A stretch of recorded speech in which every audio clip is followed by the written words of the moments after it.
To a person living in the Stone Age, SpaceX and rockets were impossible, but we did it. Do you think human potential has limits in this regard? Since I was born, I was the most creative in my family, among my peers. I had the skill of, problem solving and how people could market themselves or sell themselves. Just started doing marketing for people, for company. Now, at the moment, we are working with one of the biggest companies in the world. Every 3 to 4 month algorithm changes. CMOs, they hire people like me and you. They hire young people who know what they're doing, who know what their trends are, and they take all the credit. They go to the CEOs, the owners and founders and say, hey, we did it. And the core sellers that would hate on you, what would you say in response to I don't care.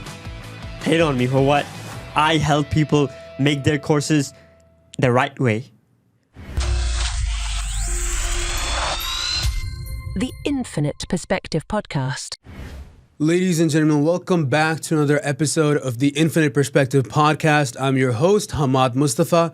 Today, I have the absolute pleasure of hosting a remarkable entrepreneur, the founder of Alpha Production Studios and AI Agency. Expect a value-packed, insightful conversation ahead. So without further ado, welcome to the podcast. Thank you. I've been seeing your podcast for a while now, and you shoot at our studio. And honestly, the guests that you bring in, and obviously the whole concept behind Infinite Perspective, the whole name, everything, I think it has a ring to it. And yeah, I'm happy to be on your podcast. I'm happy to see what this conversation leads to, because there's a lot of things that people don't know about me, and I have been not very actively doing podcasts. But here I am, and let's see how the conversation goes. Let's get your perspective, first of all. I've seen you in a lot of podcasts, but surprisingly, you did not have your own podcast to begin with. And now you've recently started your own podcast. So let's start off with that. What is the podcast about? Okay, I haven't started yet. I think you're one of the first few people who know about the podcast that I'm about to start. Yeah. There were two things that didn't let me to start my podcast. One of the things was the name, and as dumb as it sounds, it's actually really true, because I'm someone who's a perfectionist when it comes to these things. Secondly, I needed a purpose. So I'm starting a podcast. I can get guests in, I can host it, I can be a guest, I can do everything. I have made podcasters and I've made successful podcasts. But me personally, what would be my purpose for that podcast? So I'm not going to let everything out. It's a surprise for when people see it. But it is a funnel. Basically, that podcast is a funnel for people to learn more, to empower people, and to give them a different perspective, right? So I think that's the whole concept of it, and it's going to start really soon.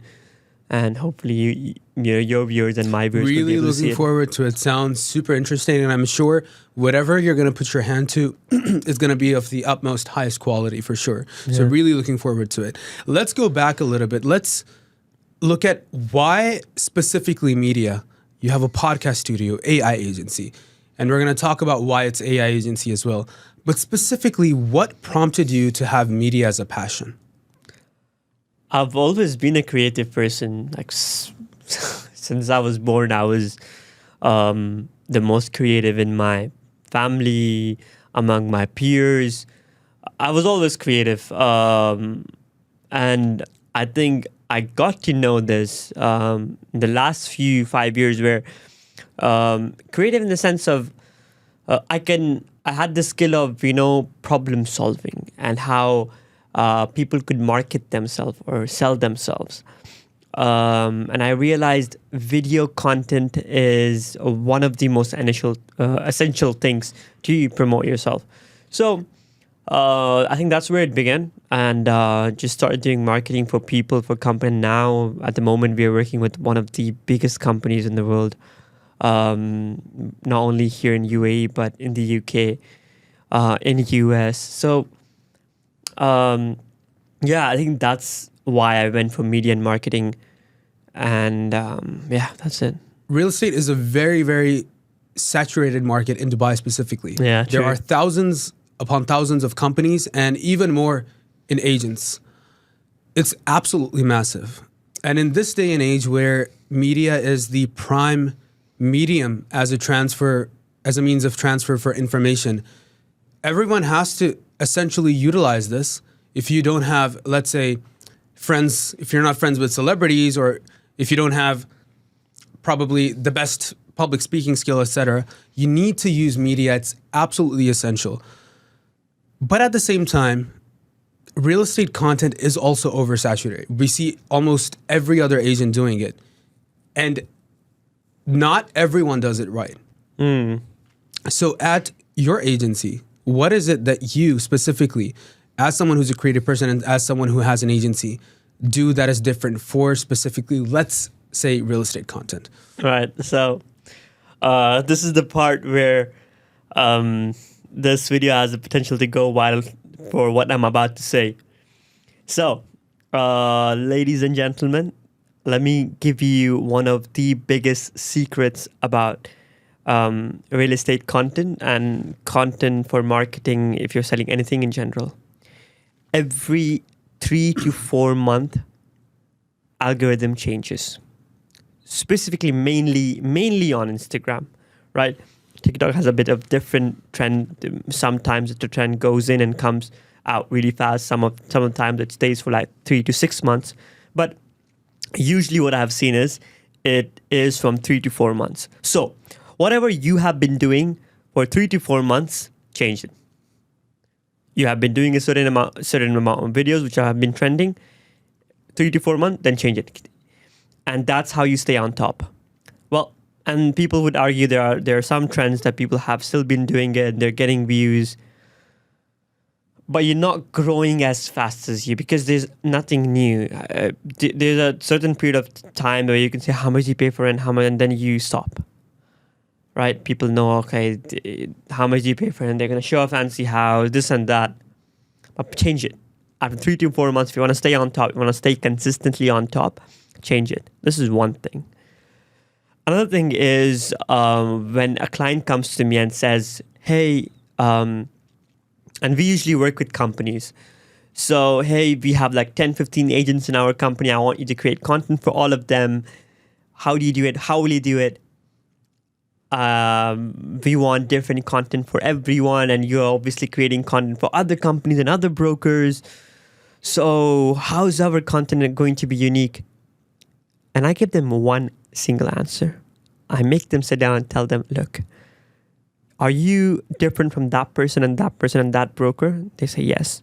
And like that exactly is why your content is gonna be different, because we're not gonna have the same content for you. We're gonna take a subject. We're going to take real estate, we're going to take what's trending, and then we're going to take what's related to you, what's your passion, or what do you like. We're going to integrate all of that and make a perfect real estate video that's for you.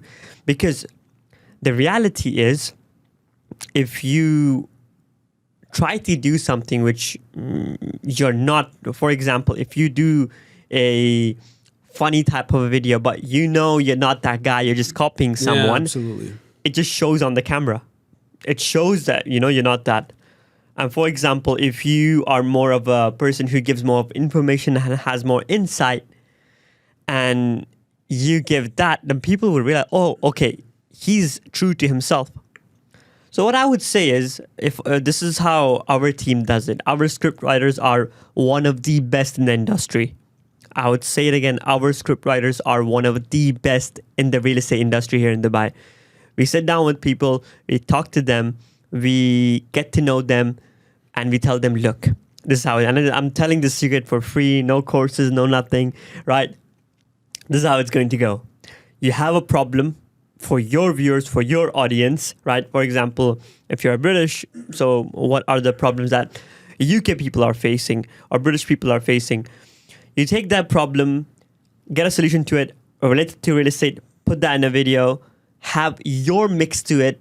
For example, if you like football, then start with Harry. Harry Maguire is a football player in the UK, right? Start a hook with him. People might relate to it. People might see it. People would relate to it. And also because you love football as well, so you have the knowledge about football. Say something wild as a hook. Use that. Relate that to a problem, and then relate that to real estate. Then you solving that problem, and then your CTA, or if you don't even want the CTA, it is what it is. Then the main thing is other agencies, they stop there. What we integrate is, so it's called AI agency. We integrate AI bots and everything, which if you comment, you get a direct message and it's put into your CRM. They take the phone number. AI does everything for you. And we have a complete package. When you upload a video, it's going to the right audience. It's going to the right people. And their contact details are going to you. Right? You don't have to follow up with them and see who's messaging you or see who's not. Everything is very much organized and into a funnel. And that's how we work. What are the best results you've gotten to a client off the top of your head? We have plenty of them. One of the best I've seen in terms of result is the vice president of the MAC, Ahmad Nadeem. He had a You're not the only one who's seen that. Everyone has, trust me. Yeah. So he has seen what he's doing. Yeah. And it was simple for us because he was already into fitness. So we made a course which had real estate in it. We had fitness in it. We had everything in it for a person to sell luxury, right?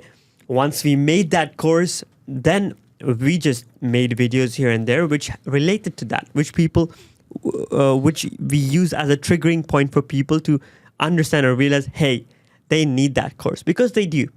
Again, the courses that we make from Alpha Studio are the courses which even we believe in as well. And we genuinely believed in that course. That course has been going crazy in terms of sales. People are buying it. People are recommending it. And I believe anyone who's out there should get that course because it's from someone who is the most eligible person to tell those things. He has sold 200 billion worth of real estate in his experience in his time in real estate. He's the one who has 3% body fat as an executive. He is that person who is accomplished enough to tell you what to do or what not to do, right? So I believe that is one of the biggest examples that we have. We have few more as well.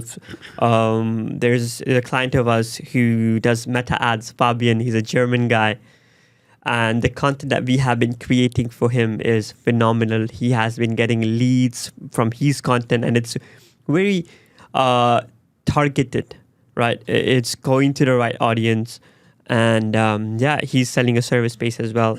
We have some e-commerce clients. Real estate, obviously, that's there. But then we work with people who sell high ticket size products, and we just make them more money. Yeah. To add a little bit more clarity on top of this, what is an algorithm in under 30 seconds for someone watching who has no knowledge of social media? Great.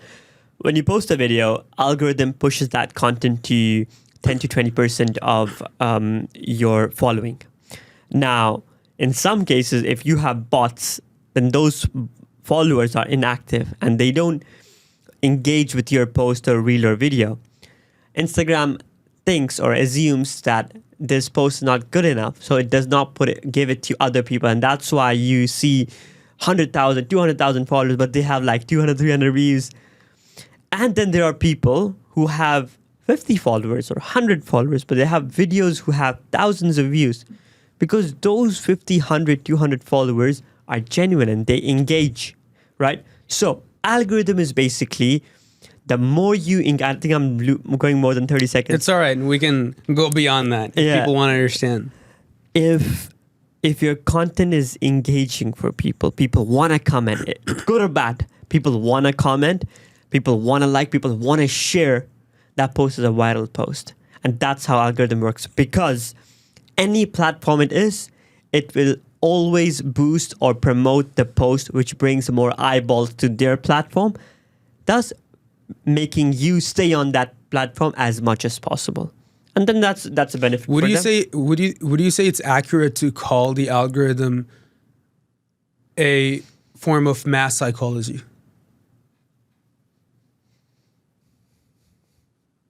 What do you mean when you say mass psychology? It's essentially people's psychology on a massive scale. So if Instagram has information about a particular piece of content, including retention statistics, click-through rates, etc., then it essentially determines, because it cannot read a video. Instagram does not have the ability to hear what a person is talking about, but they can measure metrics. And these metrics are essentially reduced down to the person watching and what they think about that content. So wouldn't you say it's essentially mass psychology at play?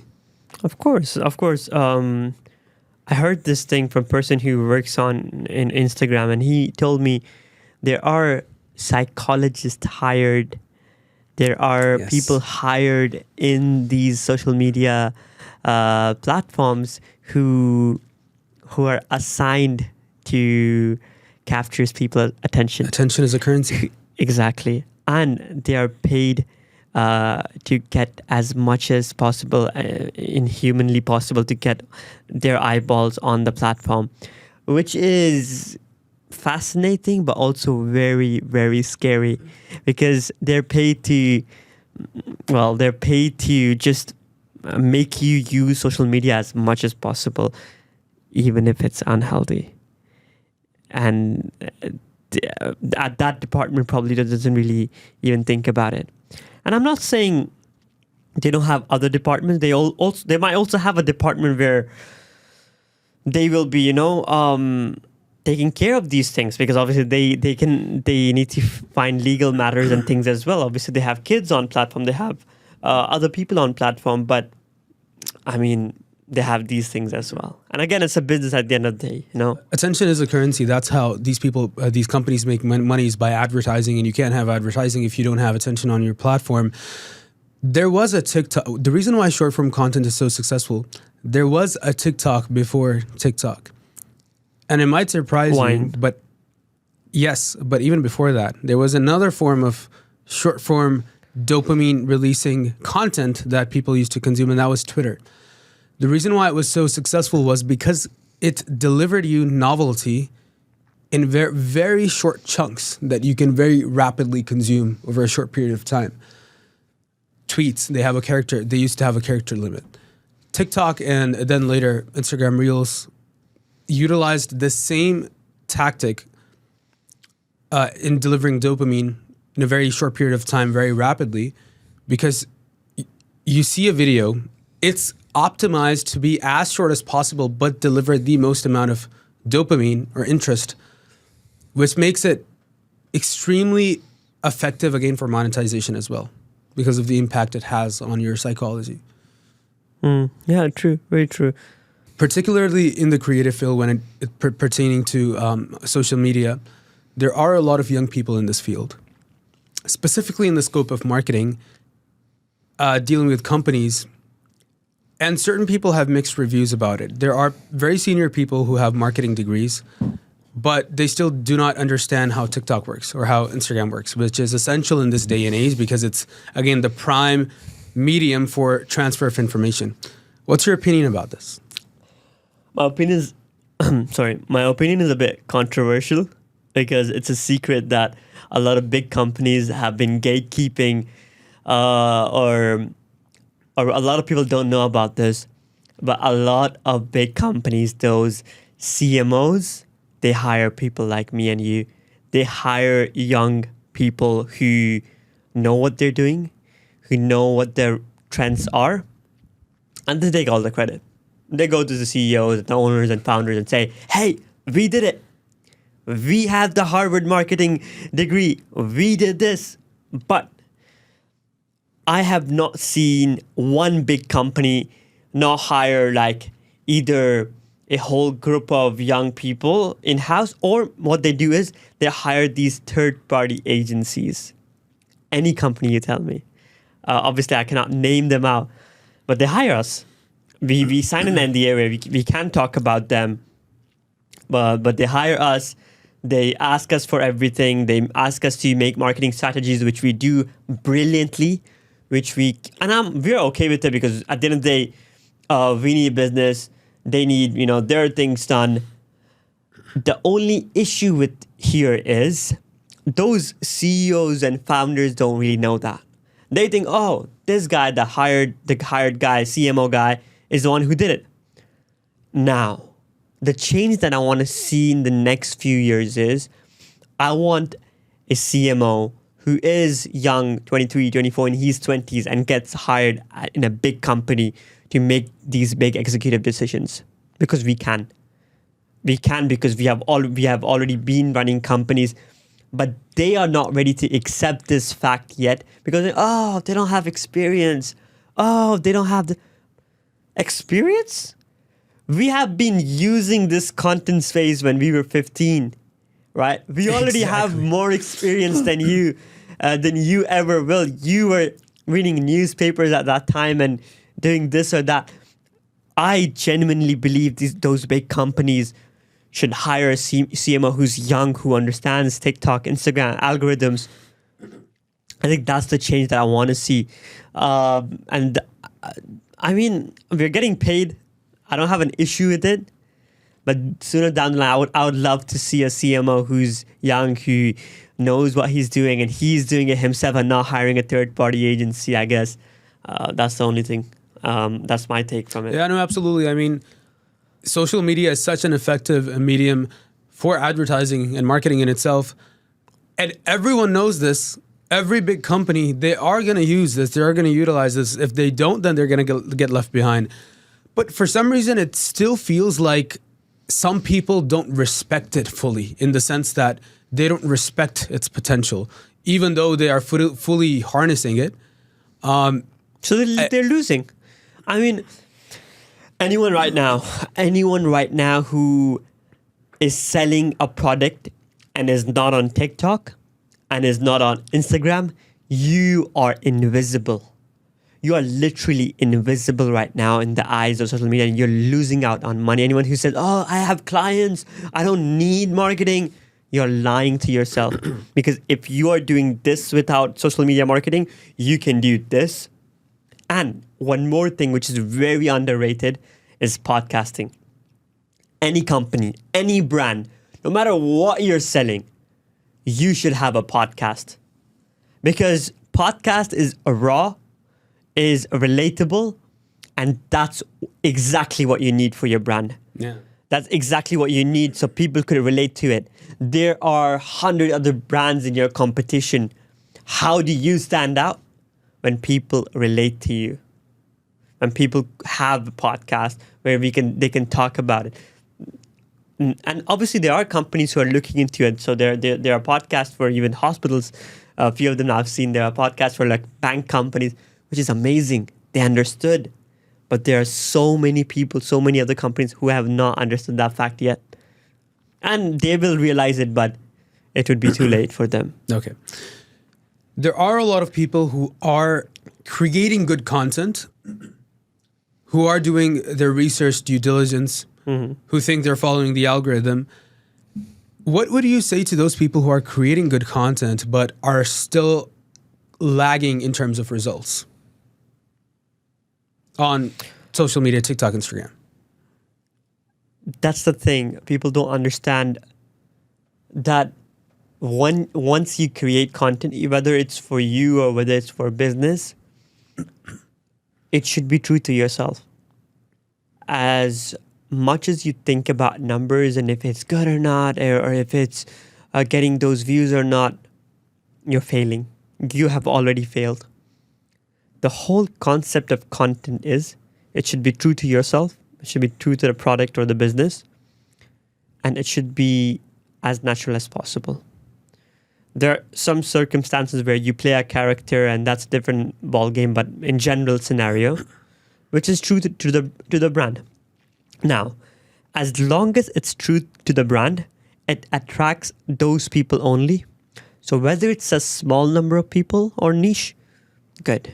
At least your people are coming in, not someone else. And if it's a big crowd, sooner or later, that's again good. But don't think about the numbers. Just start creating content, be consistent, do what you do, what your brand says or what your brand stands for. Just stay consistent. That's the whole game. And people are too in rush to understand this. Let's move on to the topic of AI because it impacts all of us and it's going to keep on impacting us in more ways than we can possibly imagine. I mean, we've seen ChatGPT. You can relate to this. We didn't even realize that this could be a thing, and it just came and changed everything in just a matter of weeks. And it's going to continue evolving further on. I want to ask you more about how you implement AI in AI agency. But before that, should we be more fearful than excited of AI in the coming years and decades, in your opinion? Okay. A week ago, I was talking to my classmate, and he was like, "Hey, it's been a while. I've seen you grow, and I just want to tell you something." I'm like, "Yeah, go ahead." And he said, "Ahmad, I remember in grade 7, 8, and this is like roughly 8, 9 years back. He's like, Ahmad, you were telling about AI back then." And we were like, not really, we were just thinking that you're just blabbering. Well, look at you now. You have integrated AI. Your company names has AI in it. And obviously, this whole world is like just literally running on AI. So it really made me curious that, hey, he is right. I've been onto this AI stuff even before it got famous, even before the whole ChatGPT wave, right? So I always knew AI basically artificial intelligence. Now that name is famous, but back then for me it was more of automation. So I always knew automation is going to be the future. People want to do as less work as possible. Maybe it is in our genes or whatever. They want to do as less work as possible. And if you want to do less work, you want to automate things. If you want to automate things, AI is there. Now, and that's what we did. So what you asked has 3 different parts to it. Part 1 is done. Part 2 on how we integrate marketing. We, as a company, and me personally, saw a niche where AI could be integrated, where people do not have to do this stuff like, contacting or following up with people or commenting them, replying to them, messaging them, putting their numbers in their CRM, and a lot more. And we wanted to automate that. So that's what we did. Our company stands for a one-stop solution for marketing and powered by AI, where we do everything in automation with the help of AI. Now, the last part of your question is it scary? Is it good or bad? It's amazing. It is one of the best things man have created. But I'll emphasize on this. This is the best thing a man have created. So if you have created it, unless you program it in a way where it destructs anyone or harms anyone, then yes, it is harmful. But not because of AI. It's because of it's programmed by its programmer that way. Did you get my point? So, is it scary? No, I don't think so. Is it going to take jobs? Yes. Is it good? Yes. People should learn from it. AI, if you have AI, use it to enhance yourself. Not be scared of, it's going to take my job. It's scary. How am I going to use it? You're exactly reacting like how old people reacted to when they saw internet. Don't do that. Be that cool uncle who saw the internet and like, hey, I'm going to make a Facebook ID as well, right? Be that cool uncle and say, hey, I saw AI. I'm getting used to it. I'm seeing it. I'm working it out. Be that person. Because in the future, the technology is only going to go up from here. Yeah, no, that's absolutely reasonable. And this is within the scope of AI as we see it today and how it's going to evolve further into the future. But let me broaden the conversation a little bit more. There's 3 different types of AI. Artificial narrow intelligence. This is AI that is way less smarter than humans. It can carry out elementary level tasks. ChatGPT is a form of artificial narrow intelligence, ANI. Then there's AGI, artificial general intelligence. It matches humans in its cognitive abilities. It can do anything that a human being can. And then there's ASI, artificial superintelligence, which is multiple degrees more intelligent than a human being is. Right now, this entire discussion that we had was in the scope of ANI, artificial narrow intelligence, which I think is ridiculous to think that it could harm us, unless, of course, we bring deepfakes, etc., into the discussion. In the coming decades, we are expected to reach artificial general intelligence. We are not going to have to program it. It's going to have access to the internet. It will be able to think and reason for itself. Does that scare you in any way? No. Because there's always a turn off button. And you may think that, oh no, what if it gets control over the button? Maybe this or that.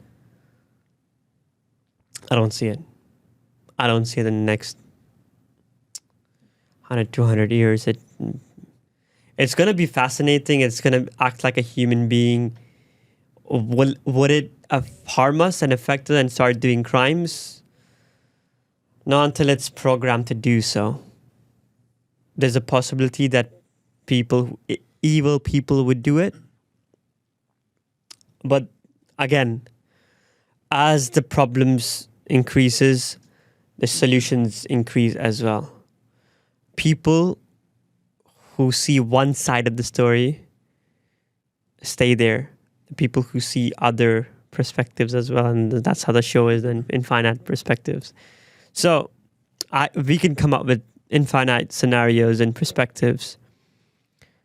Would there be a perspective or anything which would be like, hey, they're all, what's that movie called? You know what I'm talking about? Yeah, I do. Yeah. I do. I don't think it's going to be like that. I genuinely don't think it's going to. Now let's ponder a little bit more on this because it's quite interesting for the viewers. In deep learning, you don't have to program AI. It learns from itself based on data that is inputted. It finds patterns, and then it reacts based on the information that it has and what it's learned from. And this is extremely narrow because you can just choose to give it data that will influence its behavior in a positive way. And that is how, if you type anything controversial in ChatGPT, it detects it and it tells you to stop asking about it.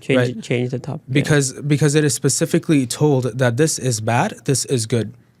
With artificial general intelligence, we're not going to even have to do this because it reasons for itself. It is essentially a digital human being, but a digital human being with almost infinite memory, not infinite, but great magnitudes of memory. It never forgets. Anything that it learns will stay with it forever, and it has access to every piece of information on the earth with potentially unbelievable amounts of processing power. That is where some people fear the possibility of it getting rogue. Because if it makes copies of itself... Right, then let's stop the conversation here. You heard what I had to say. Obviously, you're taking the conversation. What do you think about it? The same goes for you. What do you think? Or do you think it's going to go rogue? No. I don't think so. But you have these thoughts where you think it would. Why do you think it's not going to go rogue? I think a sufficiently reasonable AI, if it were to be reasonable, it would decide that the reasonable course of action would be to remain civil, if that makes sense. Reasonable people or entities are usually intelligent, usually. It's dumb to instigate wars or violence. And that is why I think it would possibly not go rogue. Right. And if it was to come to that decision, whether if it would go rogue, when do you see it may happen? 10 years, 100 years? I see that potentially happening in the next 2 decades. At the rate which AI is progressing now, various different prominent AI figures have estimated to be within reach in the next 10, 20 years, Sam Altman, etc. So if it were to go rogue, or if it were to remain civil, that could happen in the next 1 or 2 decades. But nonetheless, I maintain a very optimistic outlook in terms of AI. Same. So yeah, I think that's why my answer is also it won't go rogue. It will be reasonable, and that's what it's programmed to be. Reasonable. Have you... Unless it is programmed to kill, but then if it is, then there would be robots or AI who would be programmed to defend. No, with modern problems come modern solutions. You ever heard that? So yeah. Yeah. No, absolutely. You've seen Sora AI by OpenAI, right? Yes, I have. Is it interesting to think that this could potentially change filmmaking and VFX and media in general in the future? Not replace it, but change it. And what are some of the craziest areas you see this being implemented in, this specific technology? Not change it, upgrade it, number one. And it being used would be in idea creation. I don't see it being used in the whole editing process. It would be there for inspo. So, hey, I'm making a film. Let me make that same film by a prompt on Sora AI and visualize how it's going to look. Concept designing. Because I'll tell you why. Since the AI is growing, you can already sense if something is AI or not. So imagine that in a movie. No one is going to watch it if it's AI. But I think it's going to be amazing if directors use it for, imagination or to get inspiration and then create something even better out of it. Because it's limitless. It's limitless. In your view, does human potential have limits? Of course it has limits. Like, I want people to use common sense here. Humans have limits. But in the scope of what we can reasonably dream and achieve and create, to a person living in the Stone Age, SpaceX and rockets were impossible, but we did it. Do you think human potential has limits in this regard?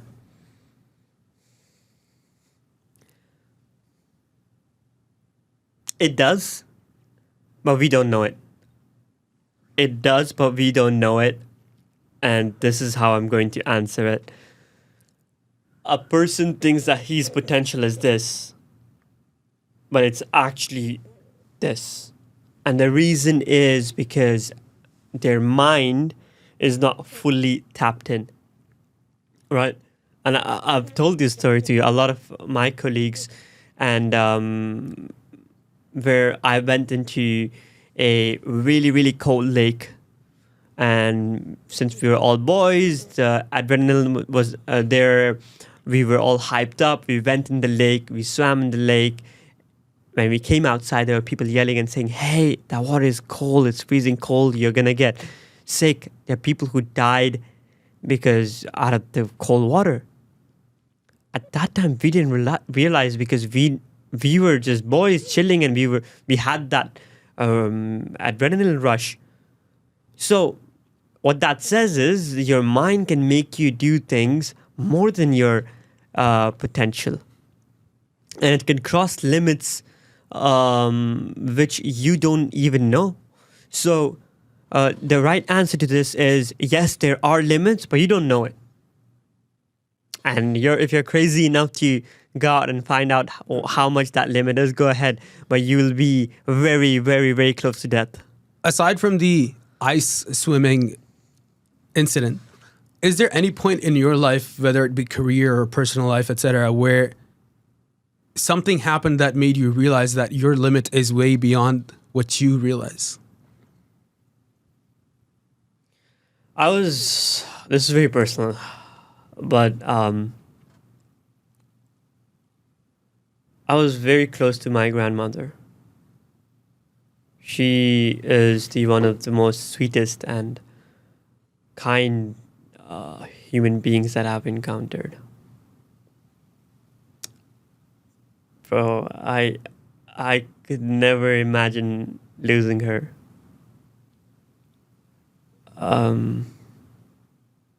When I lost her, I thought I would, like, just when she was sick during those days, the only thing I could think is, I don't know what I'm gonna do if I lose her. I don't know what I'm gonna do if I lose her. So, when she passed away, I'm alive. I'm in front of you, but I think emotionally, I just I never thought I would able to get over it in terms of live my life normally. But I'm doing it right now, and I miss her as well. But I think mentally I was pushed to stay calm, to go through it.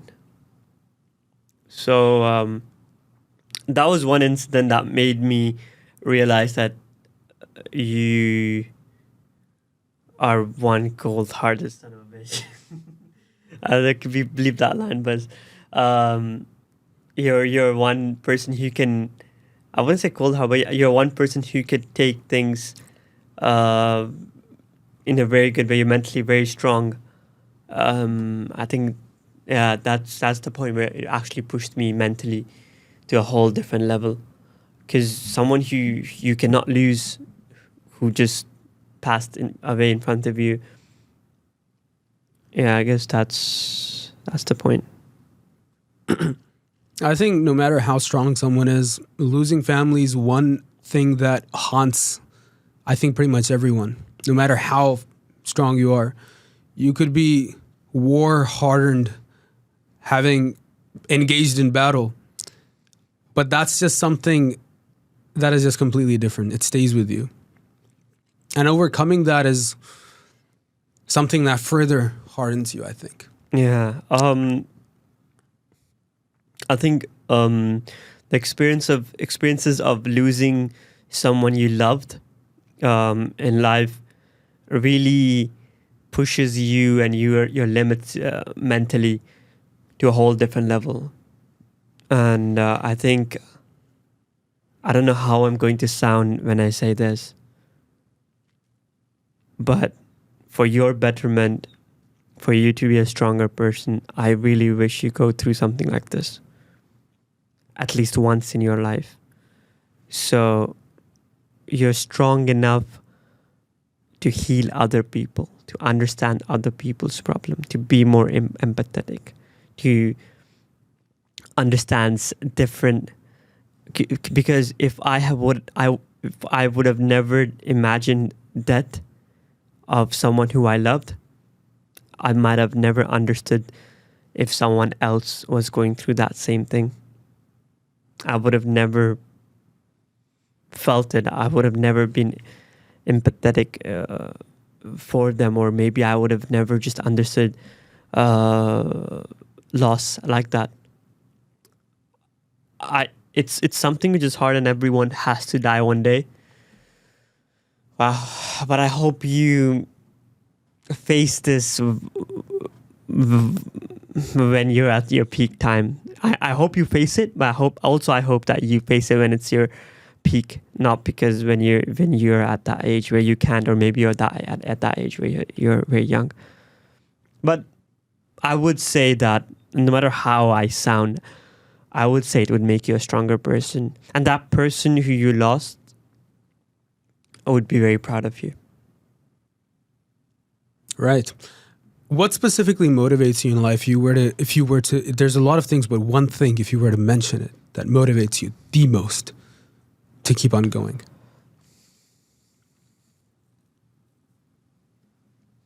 Purpose. I would say my purpose in life is the only thing that motivates me. And what is that? It's a legacy that I leave behind. I'll tell you a short story. When my grandfather passed away, he was a very noble man. We all knew that, but there was a family who came in who stayed for like a week in our home, and they were sad and upset and crying. And obviously we were sad and upset and crying as well, but we went on to them and we were like, hey, I know it's sad, but why are you guys crying the most? Or what? I mean, what's making you guys cry that much? Even the families who were close to him did not cry that much and were not that, saddened by it. They said, your grandfather was feeding us for the past 5 years or how many years. And we were shocked because we never knew. Obviously, he would ask money from his sons. His sons were good enough, so they used to send. They never used to ask because who would ask that? There were multiple families that my grandfather was feeding. And we never knew about it. He never even talked about it. There were multiple things that he was doing, and that clicked for me personally. Purpose in life is to leave a legacy behind, leave a name behind, which once you die and which you will die, you have someone remembering you that, hey, he did this. And it's not going to be for long, maybe 10 years, 20 years, 100 years, as much as possible. You leave something behind, a name or something for your kids and your grandkids. I think that's the purpose for me, which really pushes me, and that's my purpose in life. What are some individuals that inspire you the most? My mom, first of all, very strong woman, has been by my family's and my dad's side through thick and thin, through everything. I get inspired by my mom. She's one of the toughest women I've seen. She's been through a lot, and she motivates me. She inspires me to be a better person. Then I would say my dad. My dad is the one who has seen everything. He has seen the peaks and he's seen the lowest. And so my parents, basically, I get motivated, I get inspired by them. They're really, I wish they had a podcast.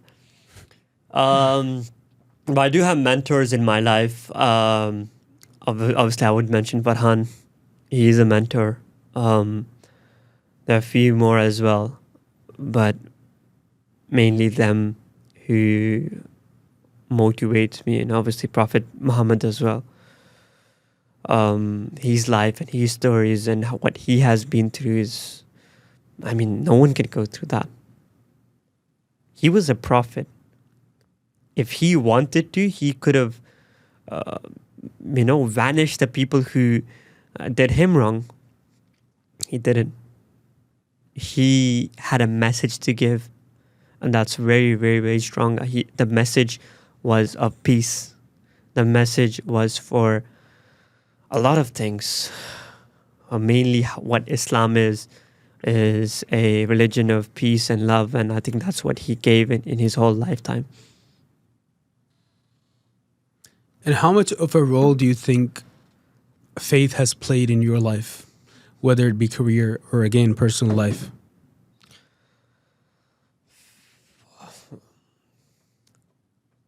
I would say anyone who's successful, anyone who wants to reach somewhere, should have faith. And people argue, hey, so Elon Musk is probably an atheist. He doesn't have faith. He probably did have faith. Probably had faith in his team or his cars or Tesla or whatever, but he had faith. Faith is something that drives you. Faith is a catalyst in your road to success. Faith gives you hope to see another day. And if you don't have faith, in your people or in your religion or in your family or in yourself, then you're a lost person. That's all I'll say. Regardless of whatever faith you have. If you don't have that, you're a lost person. These days, we're seeing a very strong push of hustle culture. Young people see videos of very successful people promoting courses, and how that is promoted. I don't know, the word, even though I've helped so many people make courses, I just still laugh at so many of courses that have been created. But go on. Yeah, the act of selling courses itself is completely fine, but the way that some of these courses are advertised by showing a very dark face of hedonism, essentially. And that negatively influences some people who do not understand that this is purely for marketing. And then people are like, okay, we will do anything to earn money, anything is justified. What is your opinion on this and how this is changing society? We were talking about faith, and this is a very good segue towards this, because a lot of the audience for these people who sell false courses are people who lack faith and people who also are naive, scared, right? Firstly, the whole word course has gotten a different meaning to it. Courses just meant subjects to learn. Imagine someone comes up to you and say, hey, if you read this A-level science book, you can be a millionaire. Technically, you can if you use it properly, but not every person who reads that science textbook becomes a millionaire. Exactly. You get me? So, if I was to divide what's a good course and what's a bad course, a good course, let's start with the bad. A bad course is something which is few things from the internet jumbled together. It's a course which you can easily get from the internet. A very bad course, a red flag, and the biggest red flag would be someone who is promoting with a Lamborghini or in a Dubai or in a Rolls Royce and giving it thousands of dollars and saying, hey, I did this and I did it with my course, and if you want to be a millionaire, buy my course for $100 and you can also be a millionaire. Red flag. Big red flag. Now, what's a good course? A good course would be a platform where you can study this course, you have material to work on, you have proper case studies, you have those teachers coming on one-to-one or their teachers in the institute teaching you one-to-one, a proper guidance, a school system, and claiming that, look, if you do this, you can, giving a realistic target. And let me give you an example of a good course. I would say, because I took it myself, I would say Iman Ghazi is a very good course. And you would see people hating on it, people who haven't seen his course, who haven't been in it. He gives you a course, there is a group chat, Discord, people are talking about their wins, people are talking about how they have been growing, people have these one-to-one sessions. A very, very good course. He doesn't tell you you're going to be a millionaire by doing this course. He tells you can do $10,000 per month. I did it. I am the live example of Iman Ghazi's course. I did it and it worked out for me. $10,000 in how much time? In the span of, during his course, which I have studied, in the span of 4 to 6 months, I did it. Again, I started with 4,000 dirhams, from 5,000, 10,000, and then scaling that up to $10,000. But it doesn't tell you that you're going to be a millionaire or a billionaire by doing this course. No, realistic approach. A good course, example of a good course is that. Now, there are other people, hey, if you want to be a millionaire overnight, do this course. This is something I put out, no class, no. And when you don't be a millionaire, not even get 10,000, oh, it's your fault because you didn't hustle. People are getting scammed in this industry. People are getting so scammed. Well, those are the two different bad courses and good courses. And the course sellers that would hate on you what would you say in response to that? I don't care. Hate on me for what? I help people make their courses the right way. I have my studio who make people do it the right way. If you want to hate on me, well, you know what they say, don't hate the game, hate the player. Hey, I don't care. I genuinely don't. You know what you're doing. You know what you're doing is wrong. Hey, instead of hating me, come to me. I can consult you. I can make your course actually worth good enough, and I can market it for you in a realistic way. And maybe you won't get people, that much, but at least those people will not call you scammers and, give you a bad review. The course game is actually not a short game for people who are actually making courses. It's a long game. You take 100 batches of people, you train them, you give them a good course. Those 100 students will bring you 10,000 students. But if you sell your scam course to like 500, 800 people, and if they give a bad review, and you're not earning anything after that. Yeah. So you're just, cashing in the money and leaving. Whereas course could be a profitable business as schools or universities, but in a long run game, which is fair enough because you're teaching someone something really valuable. Yeah. Yeah. Speaking of scammy courses, what is one trait that makes you lose trust in a person instantly? Well, the one thing. Trust in what? In a person, in any person. Lies. Obviously lies. If someone lies about anything, immediate trust is gone. Immediately, I don't trust that person anymore. If someone is not onto his words, immediate trust gone. If someone is trying to be someone else, probably not going to trust that person. Fair enough.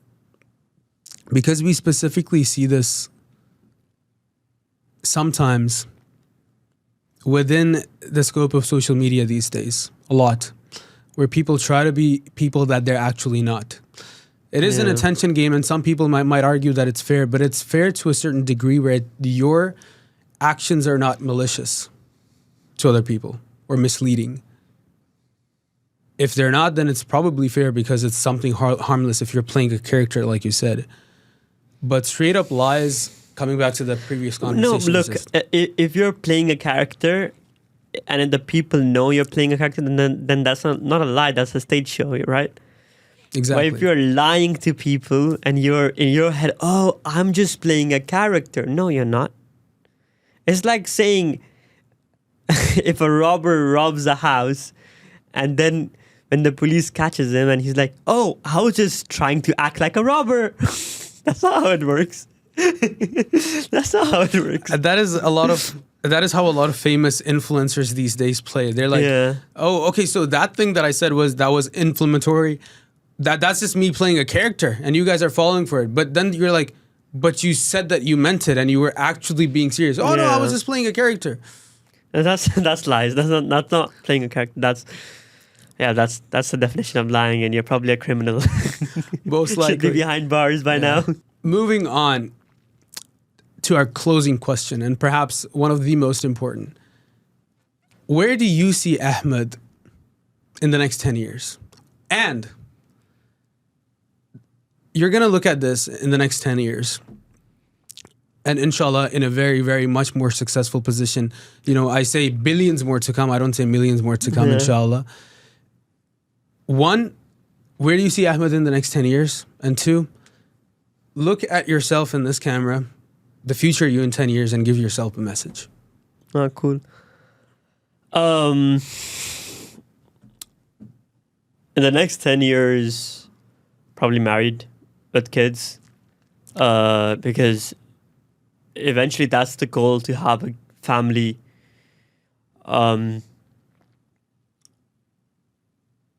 want to work as hard as possible till I'm 35 and then automate everything. Income, financials, investments, everything.